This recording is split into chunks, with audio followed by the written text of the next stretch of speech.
Good morning from Round Rock, Texas on day 2 of the 2019 USA Ultimate D1 College Championships. I'm Emmy Fitzgerald with Becky Thompson, and we have an exciting matchup in the women's division. Number 8 seed Pittsburgh taking on number 17 seed Oregon. And while these seedings might look different, it's kind of a similar story that both teams had day 1. Yeah, both teams went 0-2 on day 1, both of them dropping pretty heavily to UNC, the number 1 seed, and then fighting some close games as well. So this game for them, critical in terms of looking at making bracket play later today. So Pitt in the white jerseys will start on offense. Oregon in the black is in a zone look on defense. And yesterday, the wind was a huge story. Probably got tired of us talking about it, but I'm sure the players got even more tired about having to deal with it. Makes sense then that Oregon would come out in the zone look, but you see some comfortable, careful passes from Pitt. We did see Pitt in that game against Colorado yesterday struggle in the wind, so maybe they've readjusted their style a little bit, opting to go for those dish passes and really work it up the field in the conditions. I saw someone in the social comment said, what if there was a 190-gram disc for conditions of wind that was X amount and more? I think realistically that's very difficult to actually happen, but it's hard. The point is made that it is just hard to manipulate this piece of plastic to do what you want to do when you have such a force like the wind working against it. And going over the top, it's a turn, and now Oregon has a chance to get the first score of the game. Boyle with the disc. Strikes just a short pass up the line to Hansen. Now centering to the middle. Still right on the goal line, not quite in, but that score is Oregon gets first points on the board, day 2 of nationals. Oregon getting a break right off the bat here to start this game, and that could be a big momentum swing for them right off the start. Pitt looking a little bit defeated, hanging their heads slightly after that point. They're renowned for being a positive team, so I'm sure they'll pick themselves up right away. But I think a little bit frustrated by that zone and forced to throw it over the top at a late stall count throw as well. And you can see here Davis throwing it into the end zone for the score, and Oregon get off to a great start. And we saw a lot of teams employing the huck and play D or huck and pin technique. Do you think something like that would have possibly been effective for Pitt if they were running out of options? I think when you get to that late stall count position, it has to be something you're thinking about in these conditions. Field position is the biggest advantage you're going to get if you don't have any options. So if you're getting to that stall 8-9, it's climbing, I think you should be looking at putting it downfield. And yesterday, Pitt and Colorado were on the live stream, and Colorado came out strong on a series of breaks. And, you know, if you're a team, you need to have a short memory, and you take the good things, you build upon them, take the not so good things and build upon it. Don't dwell too much. But it is something in the history that's kind of hanging out there. Yeah, I think Pitt will be extremely aware. It's a great pull, landing just in bounds at the near cone too, but they'll be so aware that yesterday they went down 3-0 and that ended up being the entire story of the game, so they'll look to respond right away. Kosowski goes to Sun. Oregon back in the zone.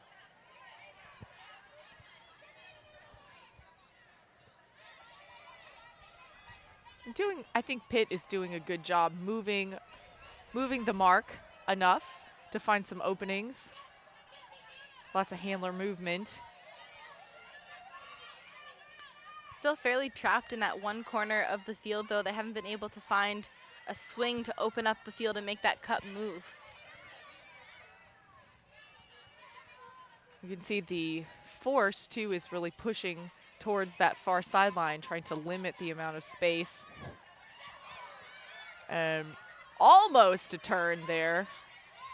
But Pitt not using that opportunity. Once the defender goes out of position like that, that's your opportunity to swing and find more open space, but there wasn't a cutter downfield to release.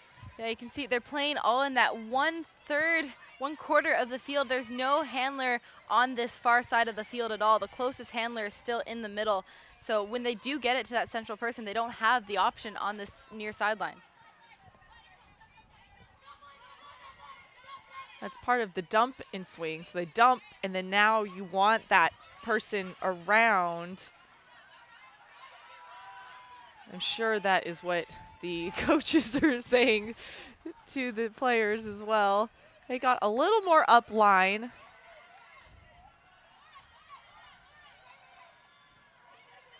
Credit to Pitt, though. They're showing tremendous patience right now, trying to work it through those handlers and find the holes. But you see even the fake, they needed a player in the middle of the field and then on that swing break side.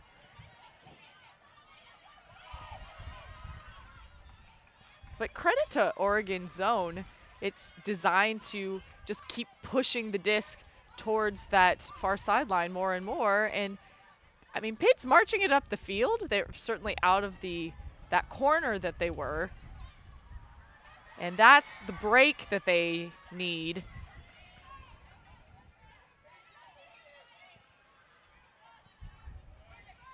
Now about midfield and continuing over.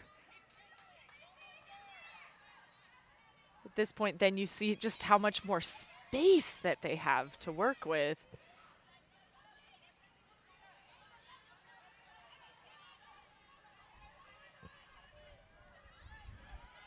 And really good use of fakes from Pitt as well to move their defense. Yeah, Oregon zone has got to be getting a little bit tired. They've been working pretty hard on this point, and Pitt now starting to really make the move as that one pops up. But it is still completed. Hannah Blizzard, who was just right there so much in what we saw yesterday, as was Jessie Sun. And when you're forced to throw as many throws, they had so much patience, but it's a game of statistics at this point. Now Oregon has a lot more field distance they need to travel.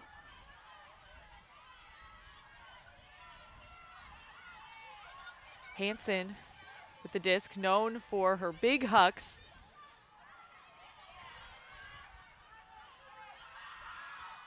Boyle swings it around to Otsuki.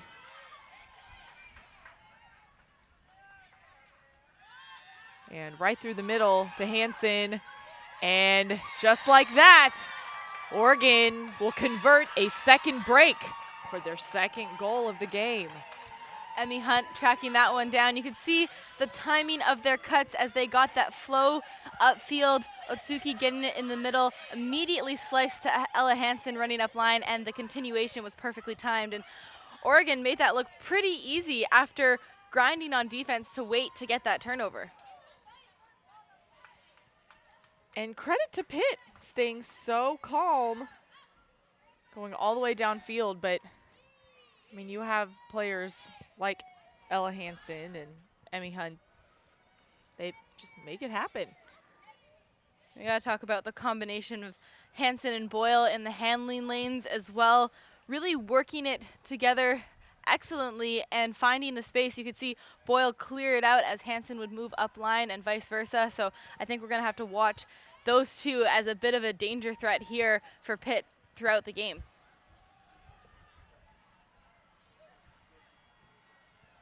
So Oregon is up 2-0 at the start. And this game does have implications for further on in the bracket. Yeah, both these teams are 0-2 right now, and they're in a situation looking to make it into the second or third spot in that pool in order to cross over into pre-quarters. They've got the likes of UCLA currently ahead of them, who have a 1-1 record, and they both have games against Colorado for Oregon later today and UCLA for Pittsburgh, so must-win games. And if they can put themselves at 2-2 on their overall record, they're going to look at a much better opportunity. And Pitt with this diving catch, an exclamation point when they needed it. Celeste Piccone, so clutch. A layout score, just that helps so much on so many levels for teams. And that, I think, is a good example of how good Elango is as well for Pitt. You can see that throw ahead of Piccone, time to run onto it, had to lay out for the score, but like you said, Emmy, that can help generate so much momentum for them going forward in this game. They know that they had to respond quickly. They didn't want to go down 3-0 like they did yesterday, and you can see the way they celebrated after the point. That was absolutely critical and could absolutely be the new story of this game. So they're down by 1, but man, that was just such an exclamation point. There you see Coach Ben Banyas walking off the field. And now the Fugue O-line. Now we talk about O-line, D-line. Once you get to this stage of competitiveness and different college teams, typically we say O-line, but it's kind of half of who you would see on a D-line as well. Yeah, you got a lot of players crossing over from both lines, a lot of teams in the later stages, and especially when games become must-win games, starting to rely on kind of their top 10 or 11 players. We see right now Pitt has put out more of a D-line, some new faces. It's early in the game as well. It's actually the first time we've seen the defensive line for Pittsburgh on the field today. But that being said, Oregon, the likes of Hansen and Boyle, still out on the field, so crossing those players over already. So Pitt in their zone, but just right off the bat, Hansen shreds through that cup. Now Boyle with the disc to Hansen in the red zone. Pitt has crumbled to a person matchup. Just out of reach of the defender. Boyle throws to the end zone. It is out of reach for Caldwell. Now Pitt has a chance, if they can go the full 70, to get the break they need to tie it up.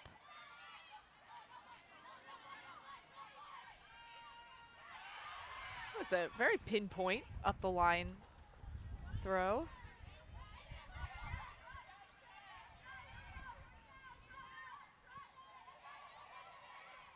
And lots of work in the handler space.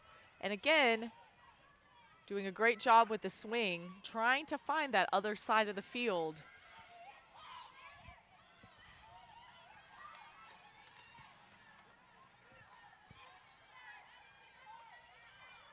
So Pitt working the unders, hoping to answer with that break.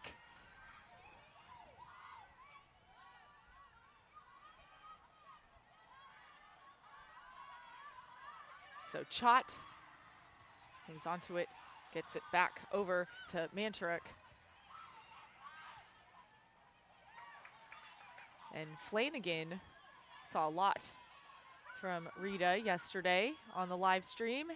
And just a short miscommunication after traveling about 65 yards. And that's tough for Pittsburgh to work it all the way that far up the field and unfortunately not be able to punch it in. So a give and go from Oregon. Pitt trying to keep it away from the main two throwers, Boyle and Hansen. They're quickly coming close to the disc. Ella says, okay, I've got this. Keeps it in bounds. This would be a hold for Oregon, and spoke too soon. Another opportunity for Pitt, but they've got to go the full length of the field again. They've got to know that they were able to do it just a moment ago, and they did it with a lot of throws and a lot of patience, working it around the field. They got their swings going and these upline movements just the same as they did there. A little bit of maybe a pick in the middle of the field there, but Pitt has to know that they were able to do it. They just have to keep valuing the disc and work it up the same way they did before. So there is a pick call on the field. And that stoppage, it is harder to play offense when you're at a standstill, starting back up. But when the point's already kind of long, you're working it all that full direction. Having 20 seconds to breathe could make a huge difference too. And I think that was a hand block. Yeah, a big hand block here from Oregon. Morgan Caldwell got her hand to the dish. She read that all the way from Mantrek, was prepared for it from the moment she set the mark. And Boyle Hansen launches, and Caldwell gets the bookends as Oregon holds, goes up 3-1.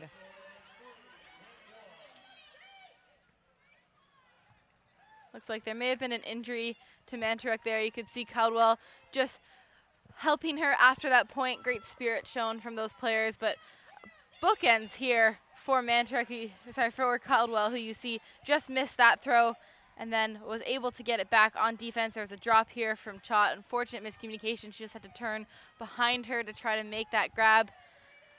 But Oregon able to work it back in for a hold. Hansen, perfectly placed throw. No surprises seeing that kind of throw come out from Hansen. And Caldwell gets the goal.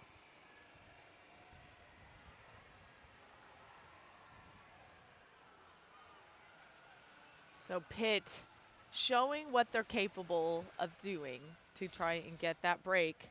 But Oregon, just they came out ready to go. Not saying Pitt didn't. Of course they came out ready to go as well. But registering breaks so early in the game is difficult. It absolutely is. And I think Pitt's got to take the positives from that point. They put out a relatively new group of players onto the field in terms of they're not necessarily their top players that they always rely on. We talk so much about the likes of Kasowski and Jesse Sun as well, but Chott really taking over the handling control on that defensive point, and they've got to take the positives that they were able to get 2 turnovers from that Oregon O-line and work it up all the way. So maybe just resetting their focus and working it up again on the next point, staying close in this game.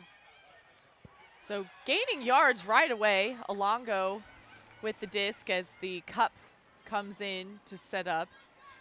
Now Kasowski in the middle of the field. Like that little scooper fake.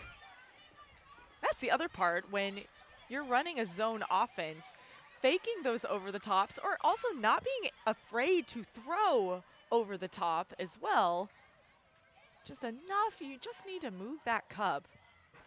Yeah, and we've talked about the wind conditions here. They are a bit better this morning, so these players definitely an option for them to look for those over the tops. And out of bounds called. Just getting a little too close to that sideline.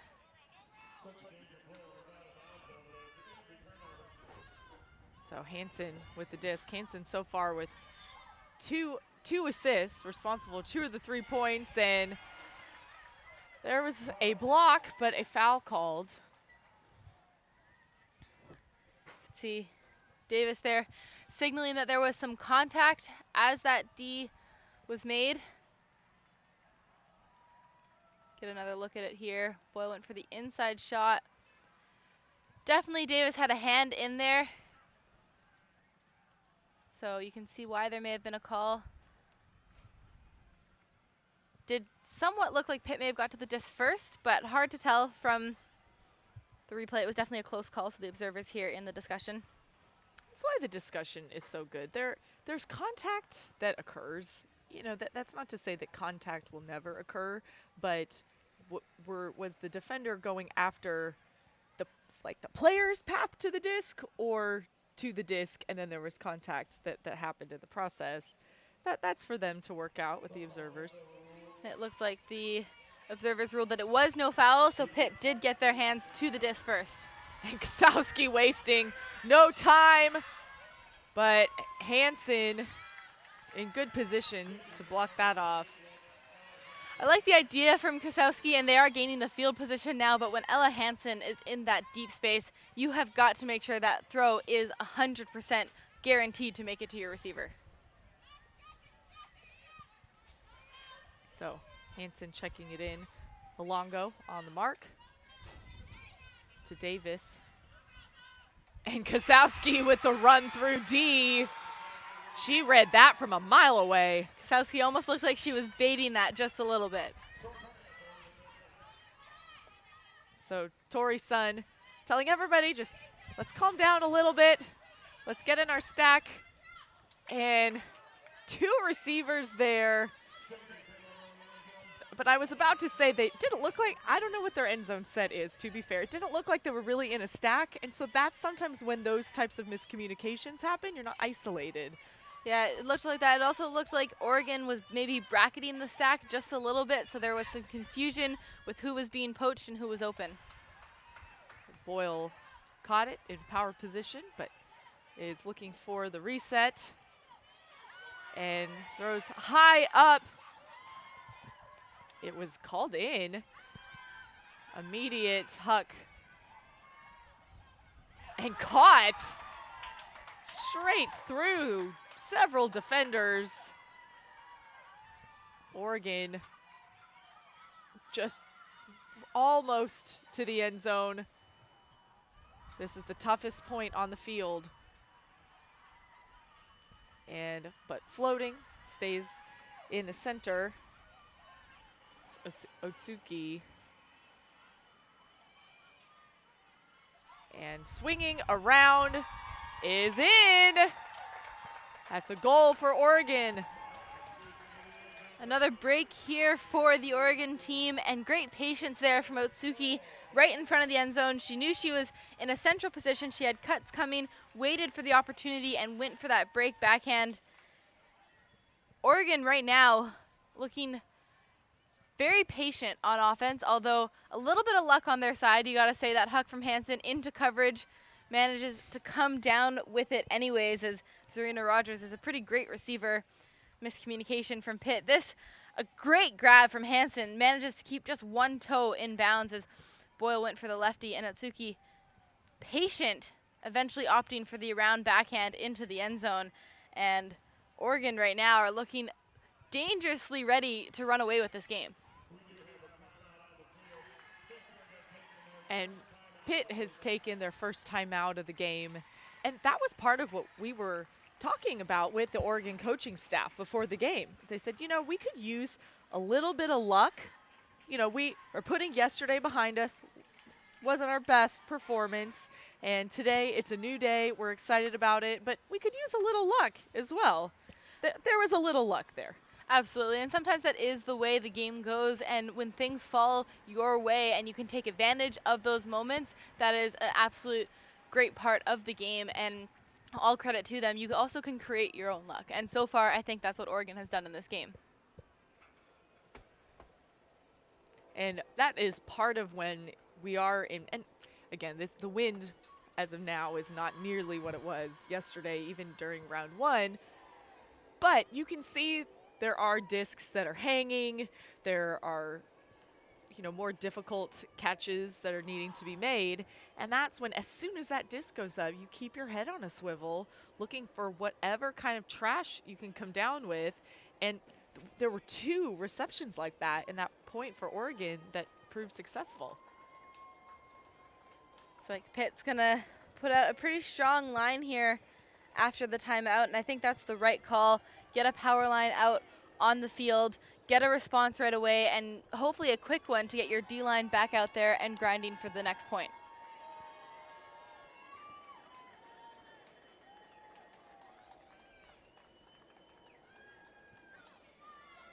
And it looks like Oregon with a lot of the same folks that we've seen so far. I don't think that Ella Hansen has taken a sub yet in this game, Emmy. I would reckon to say she probably hasn't taken many subs so far in this tournament.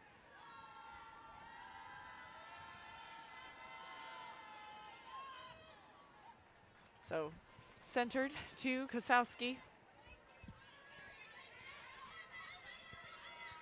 And looks like a person, I know it's still their zone look. It's a little more junky zone maybe.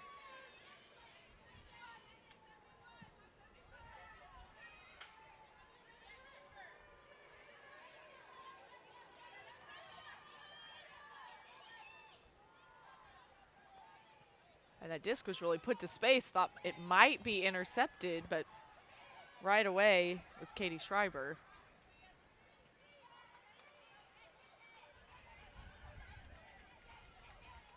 And Schreiber, I don't want to jinx it, but I think she's doing a good job as a cutter in this zone offense. Really nice breakthrough throw from Sun. And foul is called. Yeah, it looked like that throw was intended for the hands of Annie Koch, but couldn't quite see how it wouldn't have been a foul there with the direction that it did take into the ground.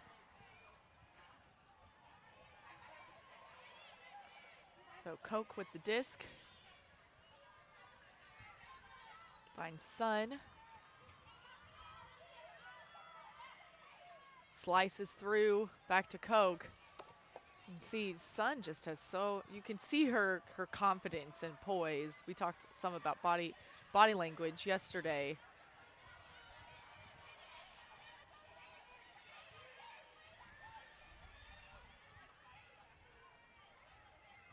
There's Schreiber going back to Sun.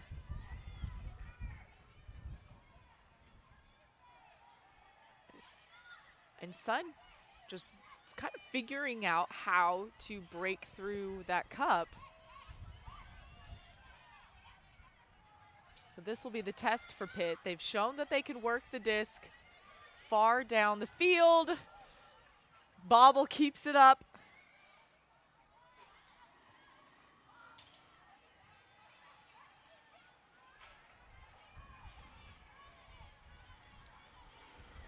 Sun slicing through to Mantaruk. And the bobble. Oh, goodness. There's Kosowski.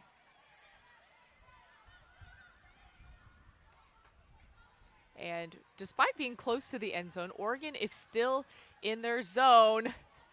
She has to really stretch out for it, but there's Kosowski. And kind of a similar story of the last time they worked it all the way down. There looks like an injury substitution. Hey, Rogers coming off the field.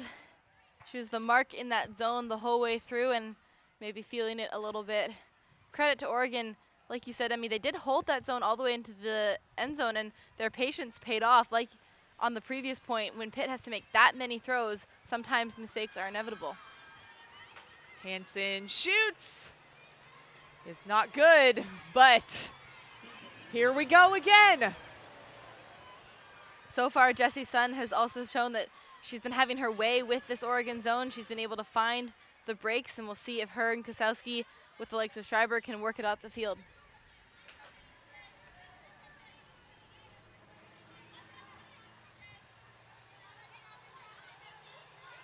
And Mantaruk with the disc. They're back in that little scary corner. Shoots up the line. That is in.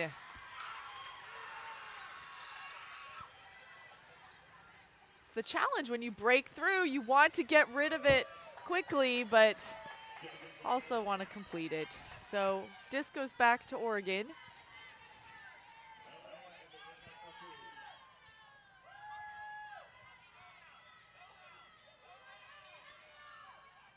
Hansen puts it up. It's over to Caldwell. And a foul called.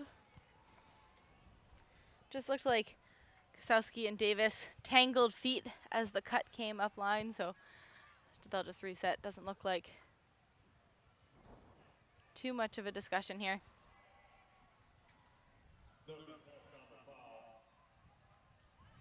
So the disc will stay with Caldwell.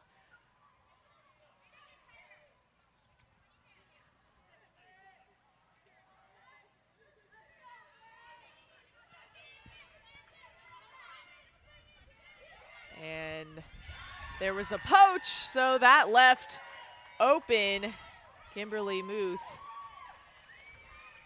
And 5-1 is where Oregon goes early in this first half. And Muth was left completely unmarked in that end zone set. You could see Ella Hansen went to cut up line, and I think about 3 Pittsburgh defenders went with her, trying to take that option away. They know she's a threat, but Oregon proving that that's exactly what they want Pittsburgh to do, leaving a wide open cutter in the middle of the end zone. That's so difficult, right? If they didn't go with Ella, then likely the throw, Caldwell would have thrown the disc to her and she would have caught it. So they poach, totally get it. She's, arguably the strongest player on the team. But in the end zone, poaches are very tricky in the end zone just because you don't have that much space there. Especially Pittsburgh at that point, they were forcing flick, they were forcing towards the middle of the end zone. You've got to trust that your mark isn't going to let that break up line go to Hansen and stick with your player in the middle of the field. Instead, they gave away an open side under in the end zone.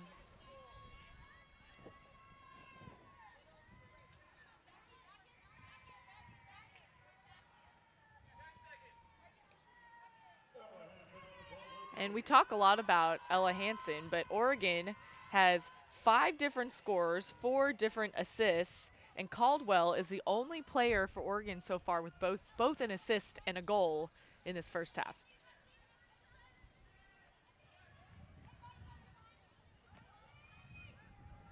So Pitt getting a lot of reps in their zone offense and really relying on shot.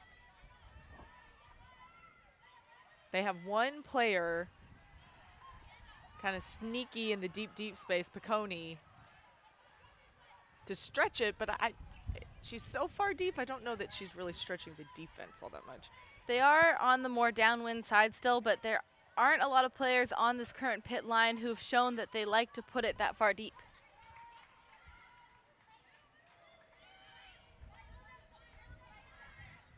So Pitt breaks through, goes over the top. It's sailing, plenty of offense, and Piccone ends up being the scorer. Piccone did a great job of tracking that from one side of the end zone all the way to the other, followed it as it went across and was right there for the dish. And Pitt, great time to answer. They needed to find this. They're down 5-2 in this game, and they've got to start trying to close the gap.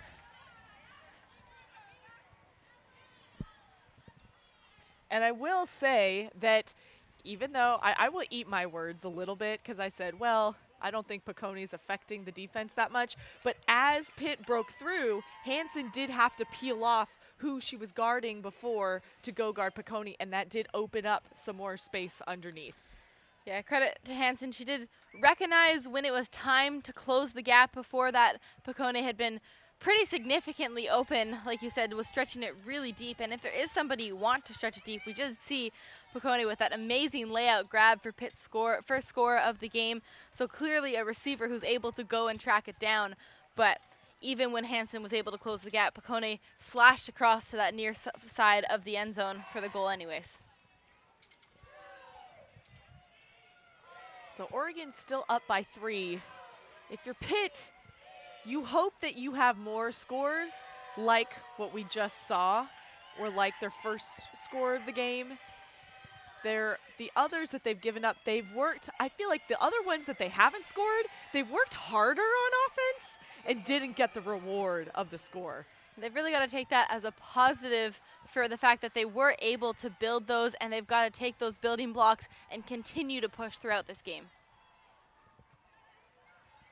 So Oregon on offense, you see a big cup as far as spacing. Now Boyle, the middle of the field. It's just difficult when you have such strong handlers and then you don't really have any wind to combat, help you as a defense.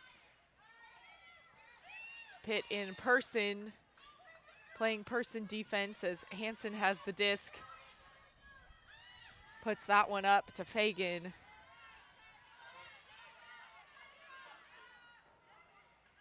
Quick inside to Caldwell.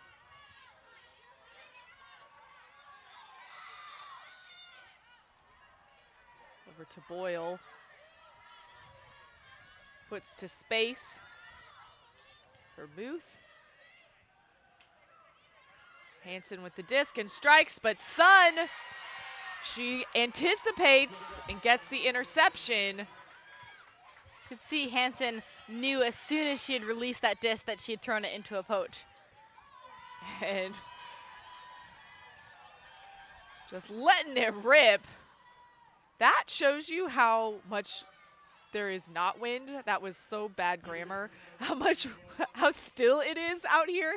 That throw would not have happened yesterday.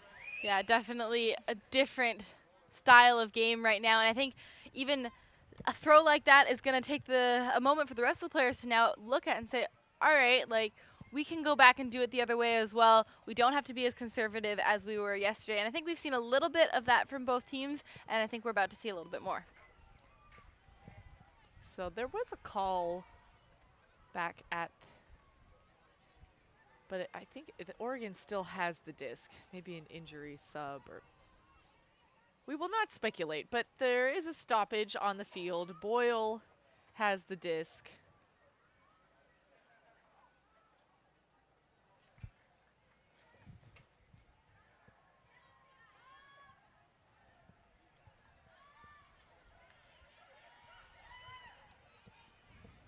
And Oregon keeping their offense very spread out.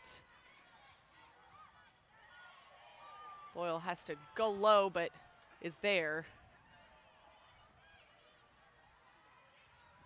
And Hansen's in the deep space. Jessie Sun coming in to help, but Hansen with the drag down.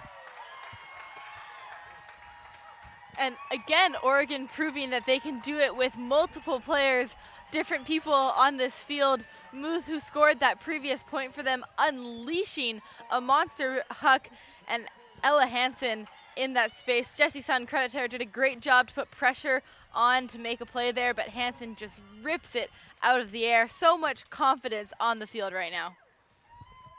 All of the power. So there is a timeout called.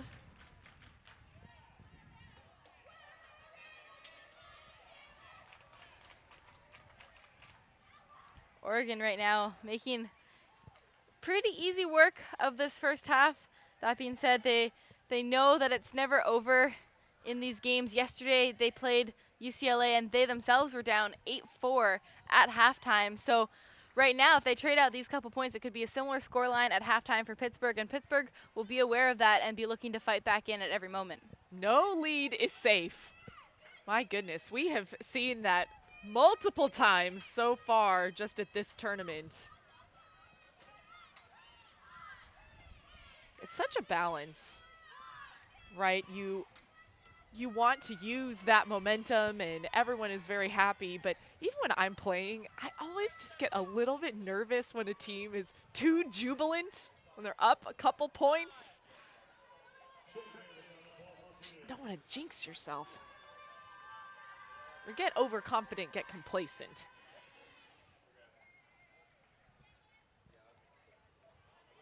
So Pitt on offense. Going to the ground with Schreiber. And the bobble, I think the foot was on the line anyway, even if it had been caught.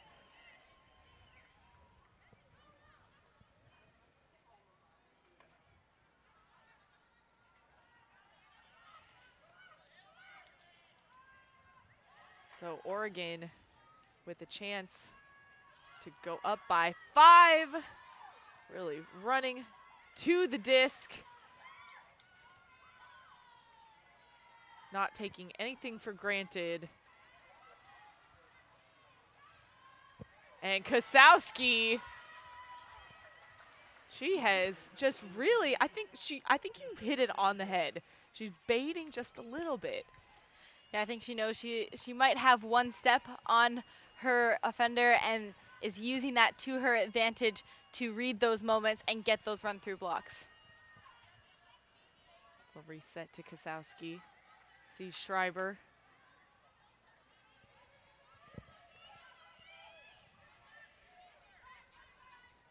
Slices through.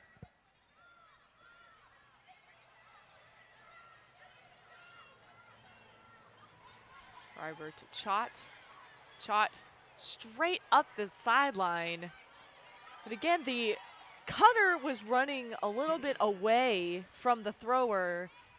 And it's just so much easier when the cutter's running to the thrower to make that connection.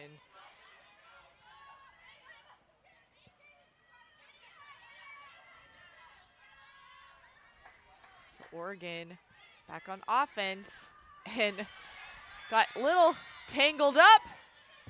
Puts it over the top. And that's a goal for Pitt. Celeste Piccone with the score. And that's the third point for Pitt and the third point for Piccone in this game as well. She is all over this end zone, getting the D and the double happiness here as well. Feel like this is a kind of moment and momentum shift that Pitt needs to take advantage and really go for that break now. They don't want to let Oregon run away with it before halftime. And credit to, you see the D from Kasowski there, starting some momentum, unfortunately just over the head of the receiver there. But Otsuki just didn't see Piccone running in that space. Piccone able to go straight back to the end zone for the immediate score. And I think that was also the first point that we saw Oregon without Hansen on the line as well. They almost worked it all the way up, but still showing that she makes a pretty big difference when she's on the field. And Piccone has all 3 of Pitt's scores so far in the game as well. Yeah, Piccone, quite an excellent receiver. She had a bit more of a quiet game against Colorado yesterday, so maybe looking to get her involved a little bit more in this one.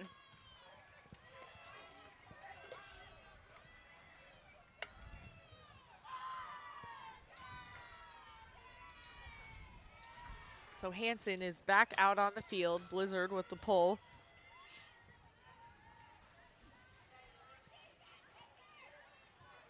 Picked up by Jones. It's to Hansen. Over onto the break side to Caldwell.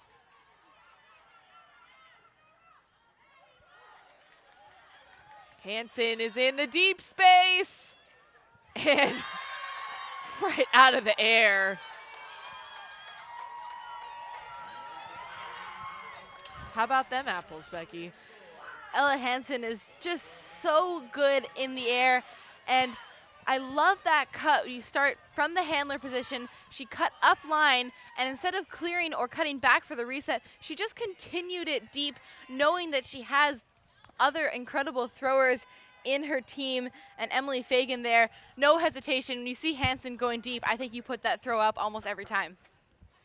I think that was a play they set up, an initiation play they set up, and oh, the cutting deep from the handler space, that's just, it's so fun. That's just, I feel like, one of the more fun plays in Ultimate. It's so fun, and it's incredibly hard to mark as a defender as well, unless you're able to get somebody to maybe peel off the back of the stack and take away, flash off to take away that first deep look. It's going to be extremely hard not to want Oregon to want to make that throw any other time otherwise. And it's a totally different style of defense too, right? You've called off, okay, I'm guarding Hansen, and so you have in your mind, this is the type of defense I'm about to play, and instead you have to shift. Fagan, I'm sure, is perfectly capable, but it's just that mindset. So the advantage certainly to the offense in that scenario. So Oregon now within 1 of taking half, but you're right, Becky, if Pitt scores here, it's an eerily similar situation, but on the opposite of what Oregon was facing yesterday versus UCLA. Hopefully that'll mean for Oregon that they are hyper aware of the situation, and like you mentioned earlier, don't get too overconfident or complacent in this game. Schreiber surveying her options, sees Kasowski. To Chott.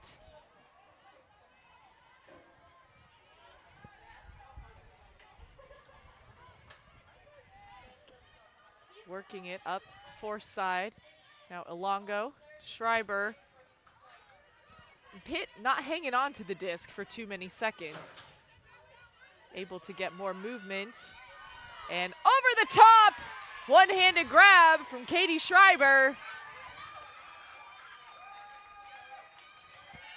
Pitt looked like they might have been running out of options, and Katie Schreiber did a great job to recognize that the stall count was maybe climbing a little bit and just attacked the end zone, made herself open in that space, and it had to be a perfect throw to just go over those two defenders into the hands of Schreiber, who rips it out of the air. And like you said, Emmy, we're in a similar situation to what Oregon faced yesterday. They've got a chance now to hold, to take half, and hopefully take advantage of that 4-point gap that they could have. And Anna Zursky with the assist, and she has had the last 3 assists, so not afraid to take those shots to the end zone that have been paying off. Yeah, they absolutely have. This time with a new receiver other than Picone, so getting another member of the team involved here. But that means for Pitt so far, they've only had a couple people involved in all the assists and goals, so maybe needing to spread it out just a little bit more among everybody on the team. Oregon has shown that they like their receivers in Hansen, but they've had a little bit more depth so far in this game, I think.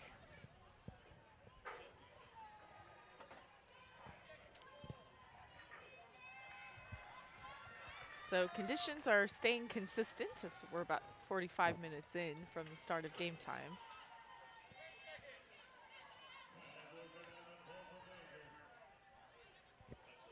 So the last 5 points have been holds. So the onus is really on Pitt now to figure out how to get that break upwind, which has been a bit of an Achilles heel so far. Hansen looking deep. One-on-one, that floats. And Pitt had a defender flashing on the far side, and that could have been part of why that huck was so wide. Yeah, I think Hansen wanted to put that up and around that flash of the defense in order to float it into the end zone. But despite it being more still today than it was yesterday, there is still a little bit of wind, and you could see it just carried it out of bounds. So up the line to Blizzard. I think Caldwell maybe got like 2 fingers on that disc, but was still completed. Going to the ground, still live.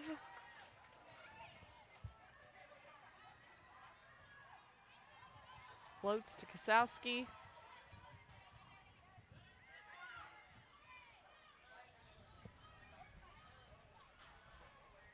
Right up the line, Koch.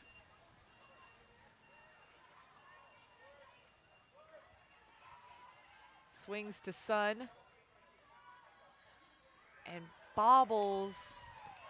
But the throw was a little hard, wasn't perfectly executed. And Hansen just right away. But Kasowski, with her defensive prowess. I think that's the 3rd or 4th D for Kasowski now in this game. And again, just basically was in the back pocket of her mark there. Kasowski and Blizzard really working it up the line, but intercepted. Emily Fagan was there. The throw just a little bit behind the receiver. And Hansen with the disc goes underneath to Turner.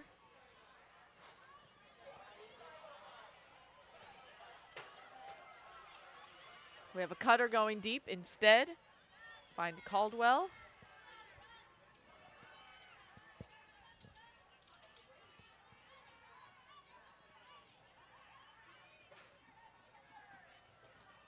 Now Turner with the disc. Hansen in the cutting space. And a drop to really stretch out to get that disc. Yeah, that's a tough position to be in. It's a little too far ahead of you to make a clean grab, but a little too close to also make a well-timed layout as well. So Blizzard's looking for Sun, and Jessie Sun, just perfect read. Goes through the stack. And not quite what they were hoping for, but injury sub. I would have liked to see Jessie Sun maybe get that huck in, call a timeout in that situation. They have a chance to get their first break of the game on Oregon there, and she's right on the end zone line. She had one receiver in front of her, but really was a forced option in the end. So would love to see her take a second, call that timeout, and call a play for her team.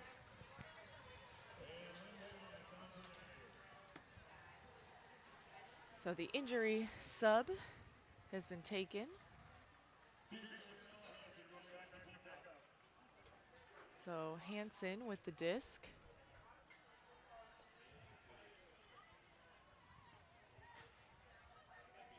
And cutter from the far side immediately cuts deep. The disc goes under. Goes back to Hansen.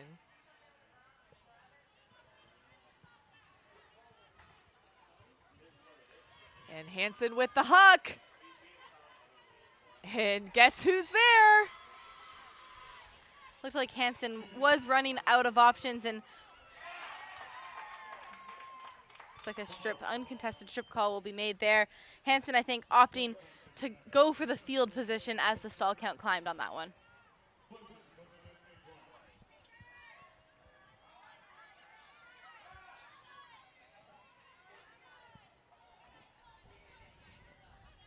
And a hand block. And that field position will pay off for Oregon. From the huck earlier, Hansen will go to pick up. High up over the top. And Kosowski goes up early. You know, I do find it interesting that they are calling that initiating cutter with Kosowski on defense there. He wasn't able to get the D there, but put on enough pressure as Oregon right away get the D straight back. And Pitt's gotten, both teams really have gotten kind of lucky with those strike throws going around defenders, but not this time. Hansen over the top. Sun lays out, but Morgan Caldwell catches with two hands. Yeah, huge bid from Jessie Sun. She just rolled off the field there, maybe a little winded. Hopefully she's okay, but like you said, Oregon taking it to halftime as well at 8-4. They lead Pittsburgh, the number 8 seed in this tournament, by 4 points at halftime. So 10 turns total on that point, but in the end, Oregon will go to half. They're up 8-4. We will take a quick break and we'll have more after this.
Welcome back at the half, where Oregon is leading Pittsburgh 8-4, and we've really seen some standouts so far in this first half from Oregon. Of course, none other than Ella Hansen, who's been very dominant to start. Yeah, Hansen with 3 assists and 2 goals makes up for 5 of the 8 points here for Oregon. As you can see, her throwing perfectly placed throw, and then she's shown that she can do it on the other end as well, tracking these discs down. 2 massive skies for the score to her name in this game. And we talk about players that can have such a big impact for a team, and right now Hansen has absolutely raised the entire level of this game. And not only has she been involved either from an assist or scoring part for 4 of Oregon's 8 points, she also has had 6 turnovers, 4 of which were in the last point before the half. Is that some of that part of being a handler? I think to some degree, yes, she is a shooter. She's going to take those shots and take her moments. I think the wind has increased slightly near the end of that first half, which may have contributed to some of them. But like you said, it is going to happen occasionally as a handler, and I think we're still going to see her not worried at all about that and continue to take those shots. So Pittsburgh down by 5. They struggled. They're down by 4. They struggled in their pool play games to start yesterday, and now are down by 4 in this going into this second half. But they've shown, I think that's what's probably so frustrating for them. They've shown that they can work the disc full field. What do you think is that last little difference to convert? I think it's just taking that deep breath and remembering the patience that got them to that moment. We talked about it when Jessie Sun got the disc at the end of a huck, needing to maybe call a timeout and reset the play instead of forcing it into the end zone. We've also seen a few miscommunications and execution errors. We haven't actually seen that many Ds from Oregon in this game, so I think Pitt need to focus in on that and just worry about themselves, and I think they're going to get the break in this half. I think it's going to come. So the pull is up, the second half underway here in Round Rock, Texas. Thank you for spending your Saturday morning with us at D1 College Championships. Oregon on offense. Oregon Caldwell having a strong first half as well.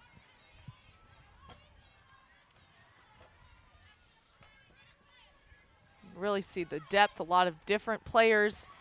Hansen even with 2 defenders. And Oregon marching to the end zone. They get the goal. That was just such an easy hold for Oregon coming out of half. They moved it up the field effortlessly, found so many open spaces, and they used the full width of the field as well to work it into the end zone. And you saw Pitt coming in with a little bit of help defense, maybe trying to sneak in and get a block, but it's 7-on-7. So if somebody is double teamed, that leaves someone else open, and Oregon taking advantage of that with, like you said, Becky, the spread out field. So it's a lot harder to recover on who you left to go help somebody else, especially when your help doesn't pay off with that D. We've seen it a few times from Pitt now. They are trying to get those switches going. They are trying to pull in the help defense, but I think Oregon is so tuned into that right now and is immediately finding the open player. We talked about Oregon's depth. That, I believe that was Davis who scored. That was the 7th different person to score for Oregon. And I'm not surprised to hear that at all, Emmy. They've shown a lot of depth, even when we talk about the players like Ella Hansen who have raised the entire level of the game. Davis has managed to do quite a lot in her own right, and she's been in the receiving end of a lot of hucks and a lot of downfield throws, and now getting herself into the end zone as well. So the pull is a roller. It lands in and rolls out and had so much momentum it actually went up and over the USA Ultimate sign on the sidelines. Pitt on offense, looking for Ilongo, and just bobbles out. So Oregon with a chance to go up by 6. Boyle turning on the Jets, but just out of reach. Add another turnover to Ella Hansen's name on that one, but Oregon did mention that Maddie Boyle is also one of their top receivers, so not surprised to see them looking for Boyle in the end zone as well. So Pitt with another chance on offense. You see the zone look from Oregon has been successful for the team, and that disc is floating, but a great grab from Piccone. Now Pitt needing that control. This has been the more favorable end zone for the team so far this morning. Reset to Kasowski. Oregon staying in their zone. They haven't crumbled typically, and it pays off. Similar fashion, but this time on this end zone instead of the other. And it's unfortunate for Pitt not to take advantage of that again. They finally took advantage of the fact that Hansen was playing the deep in Piccone a little bit under, and the Huck was able to get to her before Hansen could fully challenge for it. But again, turning it over within the last 5 yards before the end zone. Hansen catches it and immediately releases. Incomplete. We'll see if Pitt will answer with a Huck or work it under. They've had success working the disc under. They just have not had success in their red zone offense.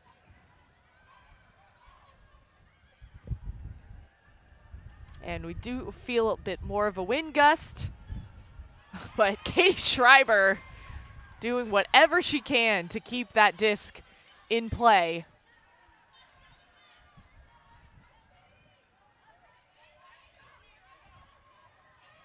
Sowski to Ilongo, to Schreiber. They're baiting, Oregon is baiting the deep look, but Ilongo goes around, and Piccone, she was there, but the throw was not there. And I think Oregon is actually really happy for them to go ahead and take that shot. It hasn't been a high percentage shot for Pitt so far in this game, and they get the disc right back. Hansen right up the line. Kasowski intercepts, goes over the top, and turning. There is Anna Zursky, and Pitt gets the goal. I really like that decision there as well from Kasowski, taking advantage of the quick transition, open cutter in the end zone. Oregon hadn't had time to set up their zone or their defense yet, and I think that is the kind of points that are going to help get them back into this game. So Oregon still up by 4. We're about 16 minutes to the soft cap. Seems unlikely we will make it to 15 in this game, but you never know. Yeah, I think Pitt is gaining a little bit of energy off of these points, and they must be aware of that time counting down as well. Not many teams aren't aware of when soft cap is coming. I think we've talked about this a few times before, but that sense of urgency and importance in scoring points and getting themselves, closing the gap before we get to that soft cap point so that maybe we can tie it up or be within 1 and have a realistic chance of winning the game. At this point, it is still very doable for Pitt, but they haven't gotten a break and they haven't scored in that upwind end zone yet in this game.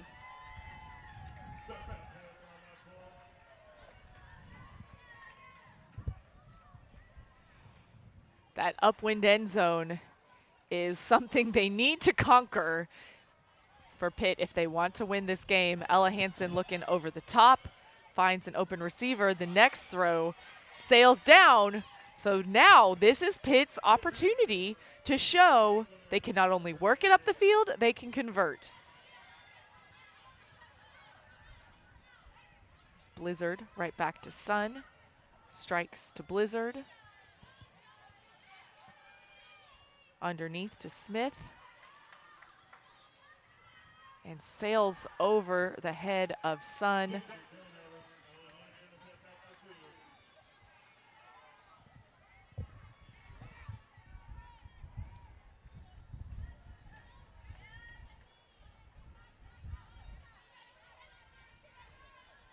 Oh, Oregon with those underneaths. Finding space.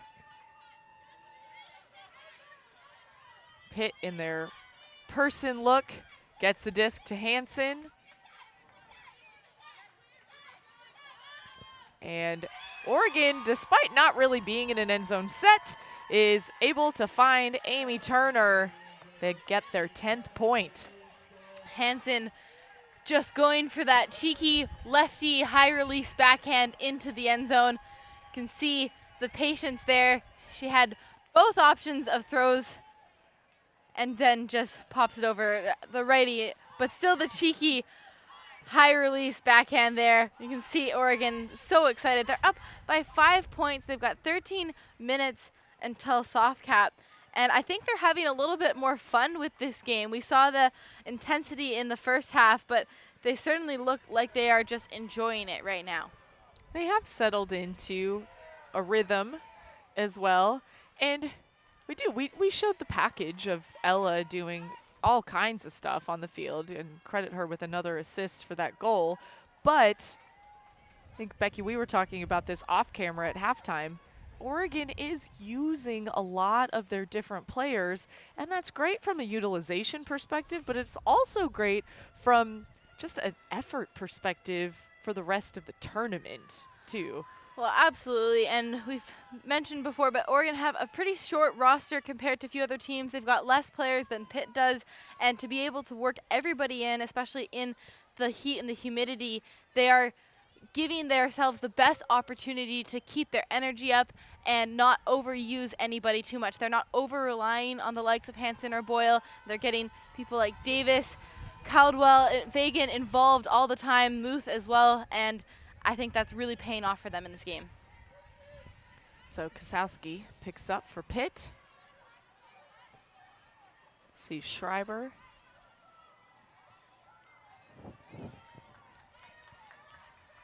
Over to Zersky.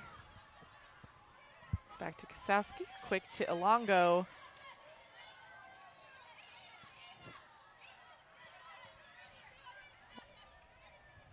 And Pitt in the red zone. Unsurprisingly, Oregon still in the zone look.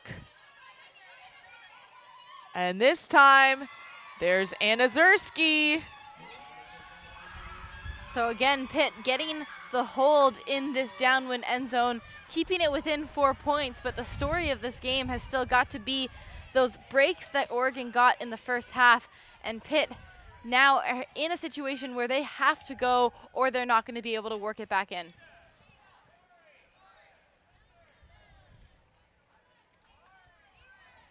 So while Pitt has struggled when Oregon has stayed in the zone, Pitt has struggled to convert. They are able to convert here, but it's that upwind break. And not surprised to see them put on a fairly strong line here. Jesse Sun and Blizzard have been such a force in that those handling lanes together, that if they are able to get a turn, I will not be surprised if we see them looking to those two to really get the offense going. We've just seen some of those execution errors, some of those miscues for them when they've worked it up the field, but we do know that they can work it up, and I'm sure Pitt knows that as well. And sometimes all you need is that one break to get your momentum going and get fired up. And if they get one break, it could be a big run for them right after that.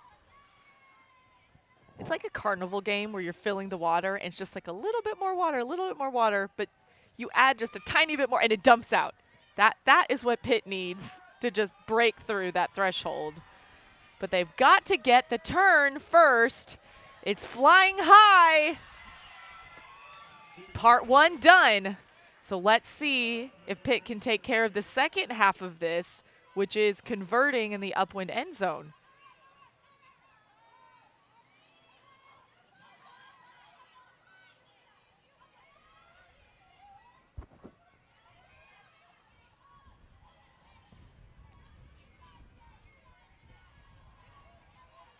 See, not a lot of movement upfield from Pitt. And Sun shoots to the end zone. There it is. Rita Flanagan gets the grab. Pitt finally converts upwind. We knew they could, and they did it. We knew they could, and you know what? I got to give full credit to Sun on taking her shot on this one. They have been working it up in these little throws, trying to weave it up through the handlers, and this time Sun says, you know what? I am going to put this up into the end zone. I trust my receiver, and it pays off, and they get a chance to go downwind and get some momentum on their side. Down by 3, so if Pitt wants to make a go of it, they'll need to do this several more times. That their first break of the game.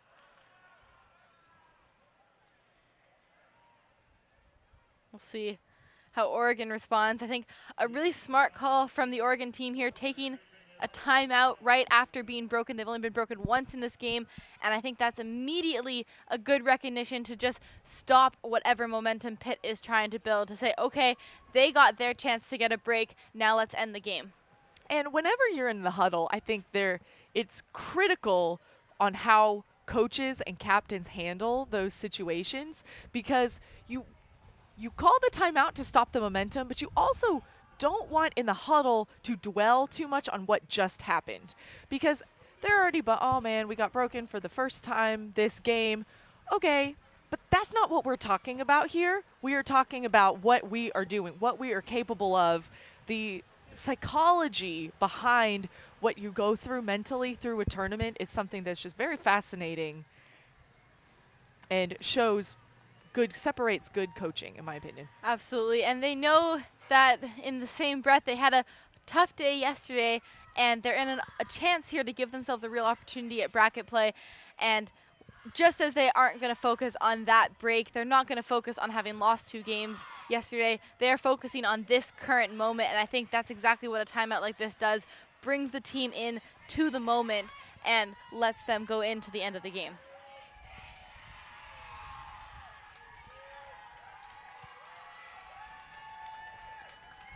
So both sidelines are energized. Oregon still up by 3. I think we should talk about as well the fact that Oregon did beat Pittsburgh once early in the season. It was a close game. Pitt was without one of their main handlers in Kasowski, who we've seen be so dominant in this game. And Oregon was with their star freshman, Rachel Hess, who is unfortunately injured and not able to play in this game. But so far, it hasn't seemed to be an issue. But definitely interesting to see if Kasowski can now make a bigger impact through the last stages. So that pole goes out of bounds.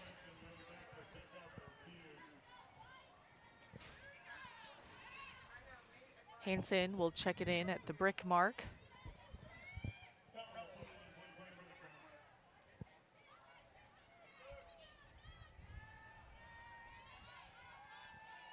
Right at hashtag #LiveUltimate.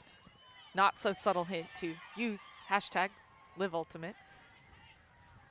Boyle centered. And a little bit of a bounce there, but Davis catches it, gets it to Caldwell. Boyle uncovered.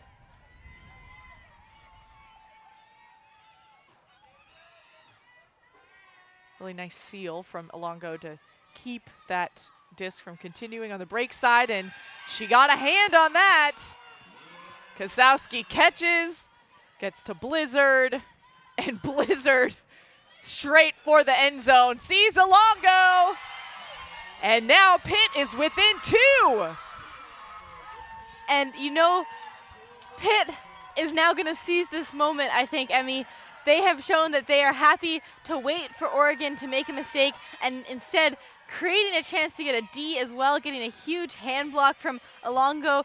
But a key adjustment, I think, on that point for Pittsburgh is they switched up the matchups for Hansen. They put Kasowski, who has been on fire on defense all day long, on Hansen, and she was not able to get open for the reset pass. Instead, the hand block came, and Pitt goes straight back the other way to the end zone. We've got a fun little game to start Saturday.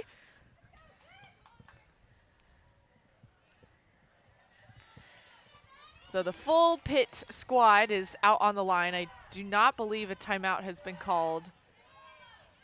There's 90 seconds in between points, but that includes score to pull is 90 seconds, which goes really quick. It does, and I think Pitt taking that moment to come together as a team, show that they are unified. Their sideline is loud. The fans for Oregon are cheering in the stands, and this game has really just turned into quite the excitement for our first game of the day. And there's something about bookends that really do that, where you force the turnover and then you catch the score. Pitt has had 3 different people have that. 3 different times that has happened today.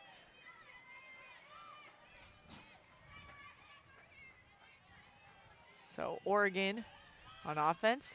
Hansen with the disc. And they have Kasowski as kind of a rabbit in between 2 and a turnover. It looked like they were playing person defense apart from Jesse Sun was in the deep lanes there. So this is floating a lot, and Boyle catches it. So another opportunity for Oregon to get their lead back to 3. Boyle looking to the end zone. Sun in the deep space. Intercepted. There was some contact, I think, after the reception. Yeah, it looks like an injury being called here from Caldwell. She's had a pretty great game as well for Oregon, so that would be a big loss if she's not able to come back. But this is a huge play from Jesse Sun, and that's the defensive adjustment that Pitt had made there. They were relying primarily on poaches and person defense, but they just had Sun in that deep space waiting and almost baiting that throw to come. But they've got to go the full 70 yards now to get another break. This will take Pitt within 1. And Blizzard just so strong for this Pitt team, as is Jesse Sun. And out of reach. Oh, I almost spoke too soon, but just turned. Boyle will walk up to where the disc went out.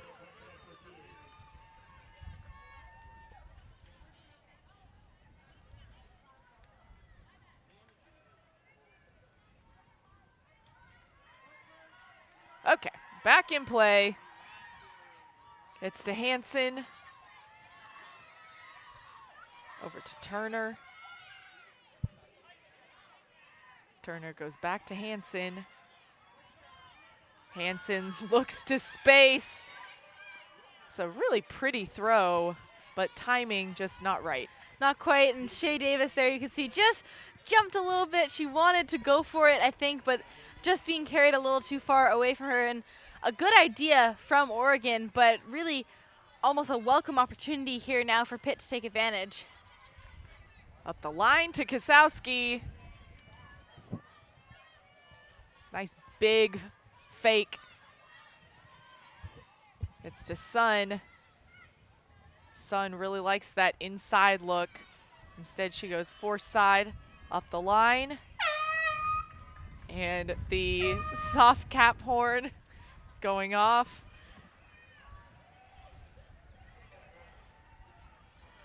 Sun, the disc, they're inside of half field. Not quite to the red zone yet. There's Blizzard, and there was some help from Oregon. Here's another break from Pitt to take it within 1. Pitt have railed off 3 breaks in a row now. The momentum all on their side, and they were happy to work it up that far sideline through the pressure, not worried about that low side of the field as the wind has picked up, and they work it all the way into the end zone. They are only down 1 point. The soft cap horn has gone, so it will be a game to 12, and it is anybody's game. It certainly is. And what was eluding Pitt so much in probably the first 2/3 of the game was that upwind end zone, and really a break in general. They found it, and that's where they're going. But Oregon probably, hopefully, learning from the miscues from their game against UCLA yesterday. Are looking to see, okay, how do we correct this and end in a more positive, favorable fashion? Yeah, they need to take a moment to take a deep breath, focus in on themselves, and they were in control. They were in the driver's seat for the majority of this game. Pitt have had their run now, and they just need to get a hold. 2 holds is all they need to win this game, and I think they're ready to do it, but right now, you can't ignore the fact that the momentum is all on the side of Pitt. So Pitt hurriedly running down on defense. Fagan with the disc for Oregon. Hansen with the disc inside, intercepted to Alongo. Pitt with a chance to tie.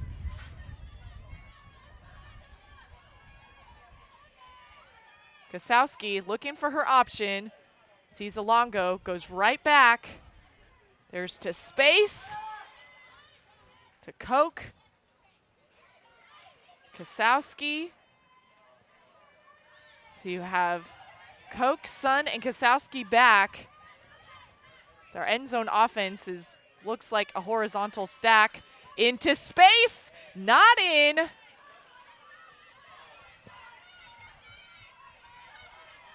Striking up the line and incomplete, but looks like a foul away from the play. Kasowski staying on the ground to talk about it. Let's get another look at it here. Surveying for that option. Kasowski just out of our shot there, but I think as she turned to maybe go for that 7 cut, there was a collision. Fortunately, the throw itself was in too low for Alongo. See the discussion get resolved here. And emotions have to be high for both teams in such a pivotal moment in the soft cap. The clock is ticking. Observer giving their side of their perspective. That's one cool part about Ultimate is the self-advocacy that is really displayed, which is a wonderful life skill as well. We all need to advocate for ourselves and for our teams, and sometimes advocating is, again, maybe you're in favor of the other team.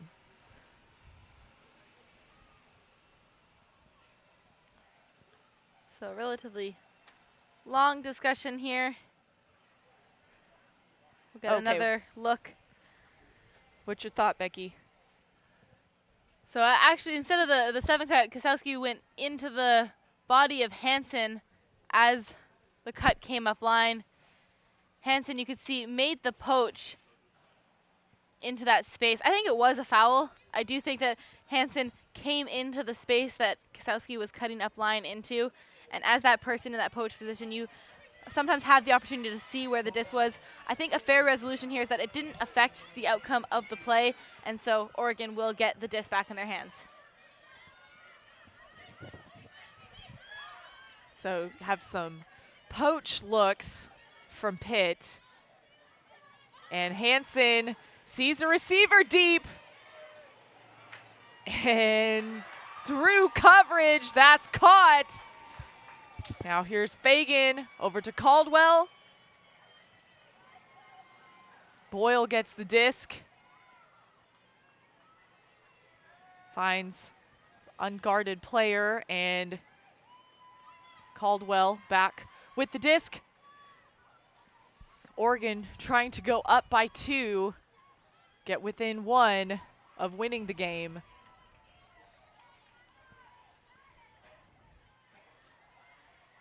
And slices through, but Alongo gets 1 hand on that disc.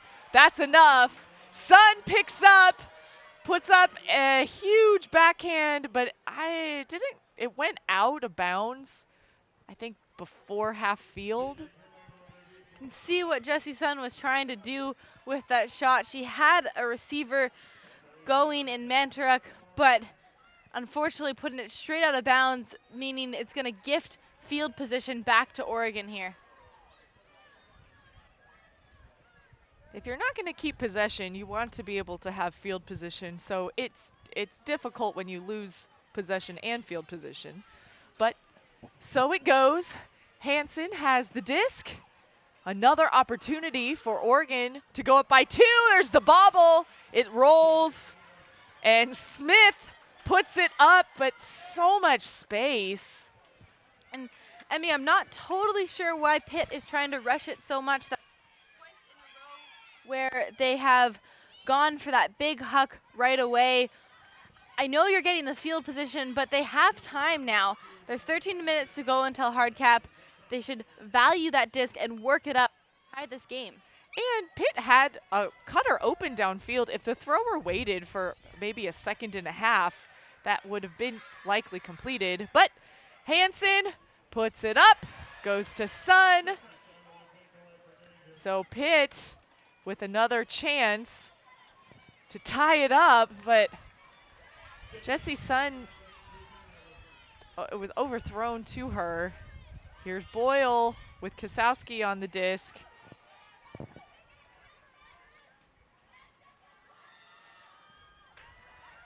And it's floating. 2 Oregon players, they work it out. Caldwell has the disc. Alongo closing in on the mark. A lot of quick cuts from Hansen to get open.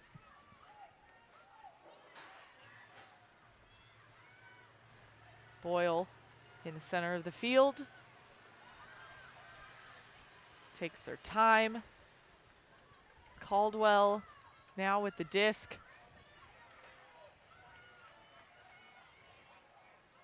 And floats up in the air, but that's what they needed. Oregon manages to keep the hold and go up by 2.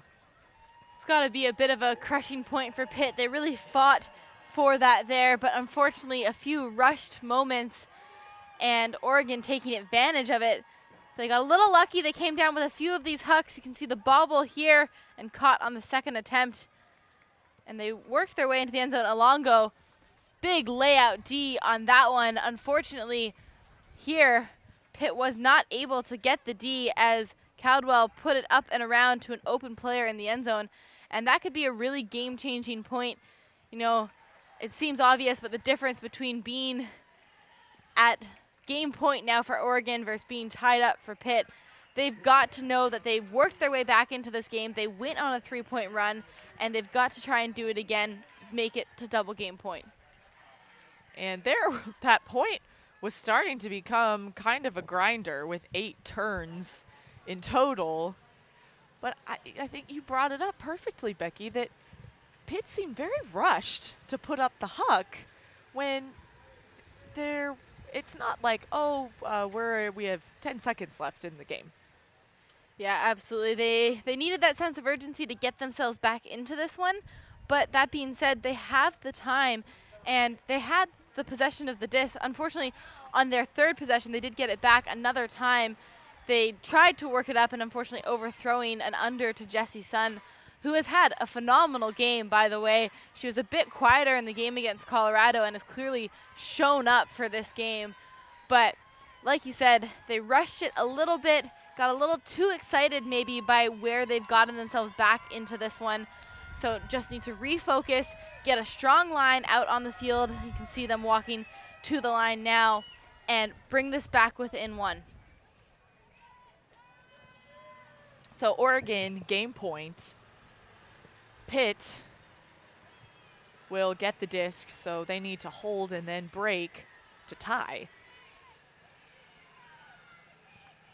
At stake is an opportunity for pre-quarters.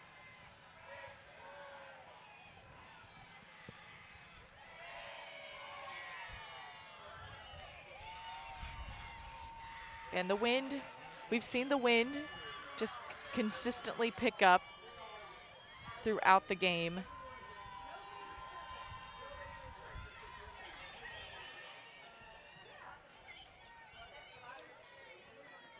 Temperature, though, only 77 degrees Fahrenheit.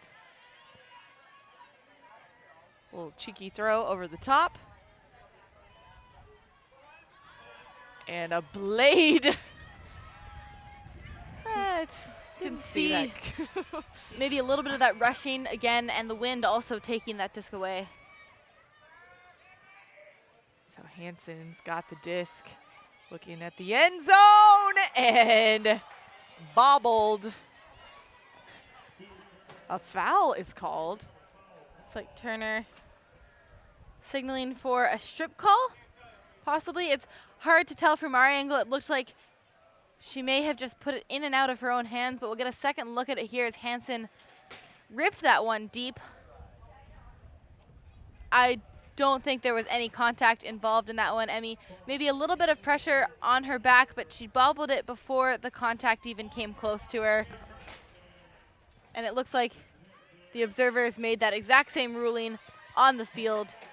Pitt, a must-score point, and they've got to go the full 70 upwind again.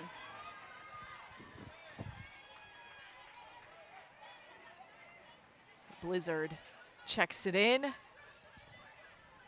This corner, it's a difficult corner, but Pitt has been able to navigate it so far in this game with patience, with strikes from the handler, with controlled throws up line. That sideline has become a factor once or twice, but every yard counts. But swings are helpful, too. I mean, they're inches. This looks very reminiscent of the very first point of the game, Emmy, where Pitt played all in that one quarter of the field. It's like there's a down call here, but they really need to spread that distance and not be afraid of the wind, make the cut move and tire them out to find those holes.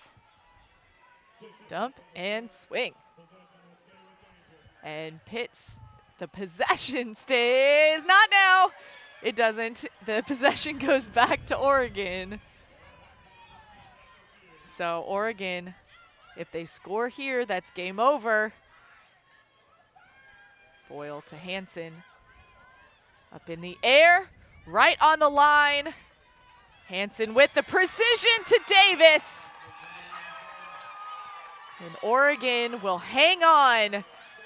They will win 12 to Pittsburgh's 9. Oregon really having a phenomenal first half that brought them to this moment. Pittsburgh went on that amazing 3-break run to bring it back within 1. But you see Hansen here going 1 and 2. The dish passes, waited for the right shot into the end zone.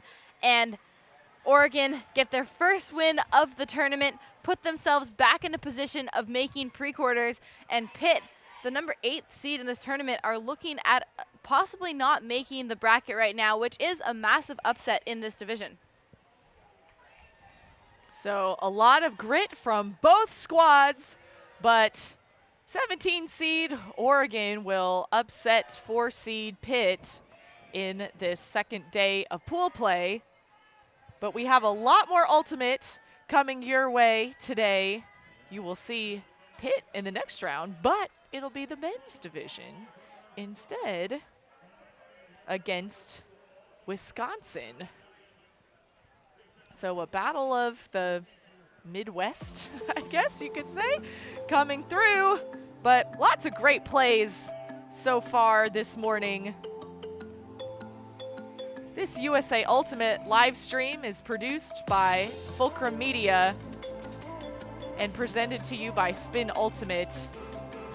For more information, visit collegechampionships.usaultimate.org. For Becky Thompson, I'm Emmy Fitzgerald. We'll see you next time.